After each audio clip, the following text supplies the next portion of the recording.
One પર્યાવરણ મંત્રી અર્જુન મોઢવાડિયાએ ઘેડ પંથક ખાતેની યોજના અંગે વાત કરી છે। જૂનાગઢ અને દ્વારકાના ઘેડ પંથક માટે 1534.19 કરોડની યોજના બે ઘેડ પંથકને ગયા વર્ષે સૈદ્ધાંતિક મંજૂરી અપાઈ હતી। સોરઠી ઘેડના 6 તાલુકાના હજારો ખેડૂતોને સીધો ફાયદો થશે। વરસાદી પાણી મહિનાઓ સુધી ભરાયેલા રહે છે।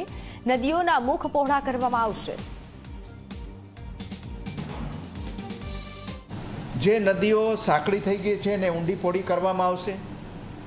જે મુખ સાંકડા છે ત્યાં મુખ પોળા કરીને ત્યાં બંધારા અથવા તો રબર ડેમ બાંધીને ઝડપથી પાણી નીકળી જાય અને પાણી રોકવું હોય ત્યારે રોકાઈ શકે એ પ્રકારની યોજના છે।